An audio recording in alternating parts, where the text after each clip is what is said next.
Bueno, hoy vamos a conversar sobre los padres. Al parecer nuestra vida de adultos es una constante carrera o una aventura buscando cómo sanar la relación con los padres. La mayoría de nuestros comportamientos son programados. Y esos programas, quienes se encargan de instalarlos, son nuestros padres. Y no solamente nuestros padres, sino luego entonces todo el entorno completo. Ayer escuché a Bruce Lipton, autor de un libro que se llama La biología de la creencia, hablando de que en sus experimentos genéticos demostró una y otra vez que lo que hacía que los mismos conjuntos de células desarrollaran diferentes capacidades no era la carga genética, sino que era el ambiente. Nosotros somos seres programables desde afuera porque lo que a nosotros nos prima es lo emocional. Y no es que lo emocional es lo más importante, no, es que nosotros somos vehículos de generación de emociones. Es a través de la emoción que nosotros nos conectamos con todas las dimensiones de nuestra existencia. Y a la vez es la forma en la que nos conectamos con las otras personas. Es a través de la emoción que entra la programación y es a través de la emoción que te liberas de la programación. Y esa emoción viaja a través de la interacción, de las caricias, de los hábitos, ya que nosotros moldeamos nuestro comportamiento de acuerdo a lo que vemos y lo que percibimos en el entorno. Pero ¿por qué nuestros padres hacen semejante cosa con nosotros? Es de lo que vamos a hablar hoy. ¿Qué es lo que nuestros padres están haciendo? ¿Por qué me trataste de esa forma, hijo de puta? ¿Por qué me gritaste? ¿Por qué me ignoraste? ¿Por qué me dejaste? ¿Por qué fuiste agresivo conmigo? ¿Por qué fuiste distante conmigo? Yo estoy seguro que gran parte de esa ansiedad que nosotros cargamos y que nos tiene reunidos tiene que ver con esas preguntas que luego nosotros se nos olvidó que eso era un tema importante, o que carecemos de las herramientas y por ende eventualmente como tenemos que sobrevivir las dejamos debajo, ¿no? Las vamos guardando. Es como quien agarra la habitación que no tiene luz y guarda los trastes que no le sirven ahí, pero como la habitación no tiene luz los tira junto a otras cosas que también son consecuencia de eso. Cuando yo me convertí en padre, comencé a ver que lo que yo le daba a mi hijo a nivel de alimento emocional, a nivel de educación, se parecía un montón a lo que mi padre me daba a mí. Y yo no podía evitarlo. O sea, era como que mucha conciencia, mucho estudiar, mucho hablar del tema, pero cuando me tocaba activarme, que eso es lo que se llama salir al ruedo, es el momento de la acción, el momento donde tienes que ser algo. Resulta que no era yo la conciencia, sino que era yo el programa y que ese programa se parecía muchísimo a mi papá por un lado y a mi mamá por el otro. Y yo decía, ¿pero qué está pasando? Yo intentaba hacer con mi hijo eso que yo quería conscientemente ser y resulta que no, que era mitad mi papá y mitad mi mamá. Entonces empecé a reflexionar sobre cómo me criaron a mí y luego sobre cómo lo criaron a ellos y así en forma de cadena. Y me di cuenta de algo muy particular, que es que sea cual sea el día, el momento, sea cuán grave sea lo que está ocurriendo, todo padre está básicamente intentando no pasarle ese camión de mierda que uno siente que el padre le dejó y está frenando. Estamos más tiempo intentando no dañar a nuestro hijo, no contaminarlo de nuestros demonios, que haciendo cosas buenas. Estamos la mayor parte del tiempo evitando ese grito, evitando ese golpe, evitando imponer, evitando. Y al final terminamos pasándole más o menos la mitad de lo que nos dieron a nosotros, tanto de lo bueno como de lo malo. Así como nosotros contribuimos 50% hombre y mujer a la fecundación del feto, de la misma manera 50% de las cosas horribles se las pasamos a nuestros hijos y 50% de las cosas buenas se las pasamos a nuestros hijos. Es decir, que siempre es inevitable, siempre se va a colar algo de lo que a mí me dejaron hacia mi hijo. Haga lo que yo haga. De hecho, mientras más esfuerzo hago en no hacerlo, más se me cuelan otras cosas y eso es lo que termino dando. Es decir, que nosotros educamos a nuestros hijos con la conciencia y con el programa. Es inevitable. Entonces yo dije, pero si eso es inevitable, si esto es así y ya, y además no me pasa a mí, le pasó a mi padre conmigo, le pasó a mi abuelo, entonces yo no le puedo echar la culpa a nadie de las cosas completamente, porque, a ver, yo y mi agresividad, después de haber aprendido un montón de cosas, después de haber estudiado un montón de cosas, después de haber tenido un montón de problemas, resulta que yo soy la mitad de agresivo que era mi padre, y mi padre es la mitad de agresivo que era mi abuelo. Y mi abuelo es la mitad de agresivo que era su padre. Y así. Y mi hijo es la mitad de agresivo que soy yo. Es una mitad por donde quiera que lo mires, porque es menos frecuente, es menos fuerte, es por cosas menos triviales. Y entonces veo como esa mezcla entre sí y no, entre dar y evitar dar, que le di a mi hijo, generó que él sea la mitad de agresivo, que también tira cosas, Entonces, ¿a quién le echo yo la culpa? A mí, no, porque entonces esa rabia viene de mi papá. Y a mi papá se la ha hecho. No, porque entonces su papá también hacía lo mismo. Pero resulta que nosotros somos mucho más complejos que eso. En realidad no somos la rabia. Somos otro montón de cosas que vienen por parte de mamá y por parte de papá que se llaman personalidad. Imagínate que vemos en un espacio cómo esa misión de liberarse de la rabia o esa emoción no resuelta o ese trabajo emocional de liberarse de bloqueos, etcétera, cada uno de ellos, cada uno de esos demonios, cada una de esas historias van viajando en el espacio-tiempo a través de los familiares, como unos espaguetis, van cambiando. Entonces es como que son almas que van reencarnando entre familiares y familiares y van trabajando todos esos procesos. Y en ningún momento yo puedo, ni tengo el derecho, ni el deber de picar ese espagueti y decir, ajá, aquí está el problema. Tanto para lo positivo como para lo negativo. No existe un punto donde yo corte y diga, esta persona es el culpable de lo que le pasó a la familia de ahí en adelante.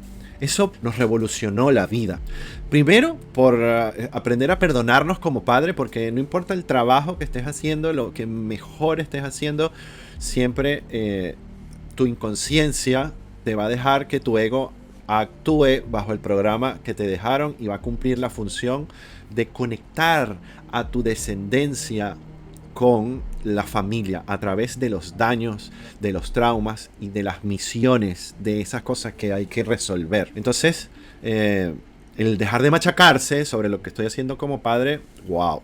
El aprender a decir, está bien que yo esté haciendo esto que estoy haciendo, incluso si está mal, porque esto es parte de este aprendizaje.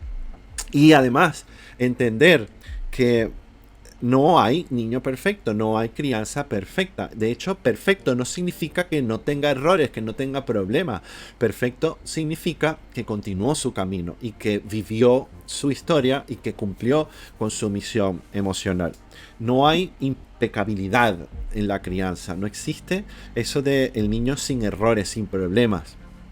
Entonces, sí, criar también es esos traumas que le estás dejando, que eso es lo que él va a trabajar cuando sea adulto. Esa es la búsqueda que él va a tener de vuelta hacia entender por qué sus padres le cagaron la vida de esa forma, y lo mismo pasa con nosotros, y es un orden infinito de eso. Me sirvió muchísimo para entender que hemos estado equivocados todo el tiempo al intentar resolver nuestros problemas enfocándonos en el yo, enfocándonos en la individualidad. Porque si te das cuenta, las familias son esos espaguetis que se van entrelazando en forma de crinejas, que van viajando en el tiempo, donde esos traumas, esos aprendizajes, esas experiencias se van prolongando y van mutando en forma de árbol. Eso es lo que yo ahora veo cuando estudio la familia, cuando estudio la psicología de alguien. Yo no me puedo entender a mí si no entiendo a mi padre, y no puedo entender a mi padre si no entiendo a su padre. De lo mismo pasa con mi mamá. Yo no puedo entenderme a mí si no entiendo a mi madre y las cosas que ella me dejó, y luego a su madre y las cosas que ella le dejó, y al final estamos en presencia de un árbol. Entonces, a partir de ese entonces, mi foco como psicólogo pasó de la individualidad al árbol genealógico, como protagonista de un devenir emocional, de un acertijo emocional que se está resolviendo. Y claro, como persona también me sirve, porque entonces mi primer frente de rabia hacia las cosas malas que me hizo mi papá y que me hizo mi mamá se disuelven, porque ¿quién le va a echar la culpa? A mi abuela, a la abuela de la abuela. Es todos estamos en lo mismo. Patricia y yo siempre decimos que en vez de desearle a alguien mal, le deseamos que tenga hijos, porque de esa forma le va a permitir continuar con su historia, y que entonces todas las cosas que no ha trabajado se le devuelvan y se le materialicen. Qué bonito es el tener la experiencia de criar a alguien y darte cuenta de que habías estado parado en una posición de defensa y ataque contra tus padres durante tanto tiempo, y apenas tienes un hijo vienes y haces lo mismo. Es demasiado hermoso, porque es un acto de humildad, es un golpe contra el ego, ¡pau, pau, pau!, para poderte ver y poder decir, bueno, ajá, esto es algo más grande que yo. Pero entonces algo pasa, que he conversado con bastantes personas al respecto, y sigue como que clavado el tema del yo, de la individualidad, de verme a mí como la unidad de análisis. Pero mientras más estudiamos, nos damos cuenta, y ahora más aún, que son los árboles los que están haciendo algo. Y que además esos árboles están conectados más arriba a otras ramas, a otras cosas más grandes, que ya más que la familia tiene que ver con la comunidad, con el país y con la humanidad. Todo eso es una misma cosa, es un mismo entramado. ¿Contra quién disparo? ¿A quién le cobro mis daños emocionales? Hay que aceptar que no hay forma de cobrar ese daño emocional, porque la realidad es que no hay daño. Nuestro ego es parte de nuestro cuerpo, es la parte psicológica de nuestro cuerpo, es una máquina inteligente, es una máquina devoradora de emociones, es una máquina tirana que solo va a por lo suyo, egoísta, que te mantiene viva en este plano. Es esa máquina tirana la que te hace superarte, ponerle límites a los demás, etc. Esa máquina no eres tú. Tú eres el que controla a esa máquina. Eres un ser sin sexo que está controlando a una mujer que le han pasado ciertas cosas. Si nosotros vivimos confundiendo nuestro muñequito, es decir, nuestro cuerpo, o sea, nuestro ego, con lo que nosotros somos, pensamos que todas las cosas malas que nos pasan, las agresiones que nos dan, las groserías que nos dicen, son atentados mortales. Pero cuando nosotros nos damos cuenta de esto que estoy diciendo y vemos que ese yo está regado en los puntos de la red, está regado entre mis padres, mis abuelos, mis hermanos, mis vecinos, mis amigos, mis gobernantes. Cuando tu ego se disuelve, que no, en realidad no se disuelve, sino que crece, sube de nivel. Entonces, ¿dónde está el ataque? ¿Dónde está la ofensa? Si lo que estoy viendo es un aprendizaje. Pero entonces, ¿por qué me hicieron esto? Y esto es algo que se llama la misión emocional. Todos nosotros, como está descrito en nuestras cartas astrales, tenemos, gracias a todo esto que acabo de describir, un acertijo enfrente. Todos vivimos día a día con un tema en la cabeza, algo que tenemos que superar. Es una ira que tenemos que dejar de expresar, es una preocupación por lo que piensa el otro de mí que tengo que superar, es una forma de comunicarme que tengo que cambiar, es una relación con respecto al trabajo que tengo que transmutar, una rabia que me da cuando la otra persona cree que yo soy estúpido, que tengo que transmutar, etcétera, etcétera, etcétera, etcétera. Todos venimos con un paquetico de esos acertijos con el que cargamos toda la vida. Nuestra misión es resolver ese acertijo, es decir, al que se molesta, dejar de molestarse, al que tiene pena, dejar de tener pena, al que es agresivo, dejar de ser agresivo, y así. ¿Qué es eso que va a ser tan importante que yo lo voy a llamar personalidad? Que lo voy a llamar yo soy así, y que en realidad es aquello que tienes que aprender a dejar de ser. Pasamos mucho tiempo siendo aquellos que luego, cuando ya tenemos un hijo, o cuando ya nos llega el primer despertar, o cuando tenemos un accidente, o cuando nos enfermamos, nos damos cuenta de que era eso, que era exactamente lo que tenemos que dejar de ser para empezar a ser quienes nosotros realmente somos. Venimos de algo y vamos hacia otra cosa. Ese viaje es lo que yo llamo la misión emocional. ¿Cuál es tu misión emocional? ¿Cuáles son tus retos, tus tareas, las tareas de Hércules? ¿Cuáles son las tuyas?